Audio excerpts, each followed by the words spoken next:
మామిడికాయ పచ్చడికి కావాల్సినవన్నీ రెడీ చేసుకున్నాం కదా. ఫైనల్గా పచ్చడి మామిడికాయలు తెచ్చుకొని వాటిని ఫ్రెష్ వాటర్తో బాగా క్లీన్ చేసుకొని ఆరబెట్టి మరీ చిన్నవి కాకుండా మరీ పెద్దవి కాకుండా ఇలా మీడియం సైజులో ముక్కలు కొట్టించుకున్నాము.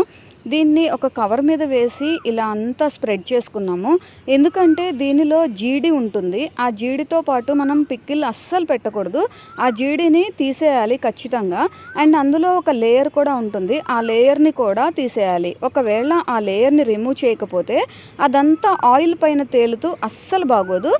మామిడికాయ నిల్వ పచ్చడి పెట్టుకోవడానికి ముందే దానికి కావాల్సినవన్నీ రెడీ చేసుకోవాలి. మామిడికాయలు తెచ్చిన తర్వాత అవన్నీ రెడీ చేసుకుంటూ లేట్ చేసుకుంటే ఆ ముక్కలు వాడిపోయి అస్సలు బాగోదు.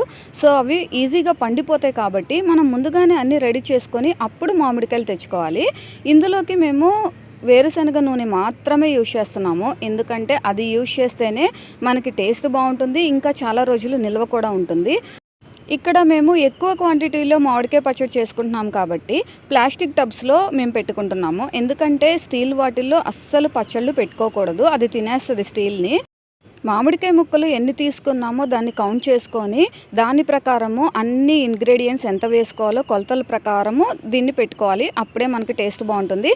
ఇందులో మెంతుపిండి, ఆవపిండి, వేరుశనగ నూనె, తగినంత ఉప్పు అన్నీ వేసి ఈ మామిడికాయలకి పట్టేలాగా బాగా కలుపుకోవాలి.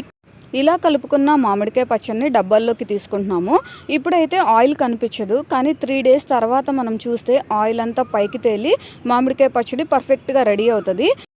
పొట్టు తీసుకున్న వెల్లుల్లిని కూడా వేసుకుంటున్నాము. మామిడికాయ పచ్చడి తినేటప్పుడు వెల్లుల్లి తింటే అబ్బా అసలు ఆ టేస్టే వేరుగా ఉంటుంది, సూపర్ ఉంటుంది అండ్ హెల్త్కి కూడా మంచిది. ఫైనల్గా మామిడికాయ పచ్చడి గుమగుమలాడిపోతుంది, చూస్తుంటేనే నోరూరిపోతుంది, అంత బాగుంది. వీడియో నచ్చితే లైక్ చేయండి.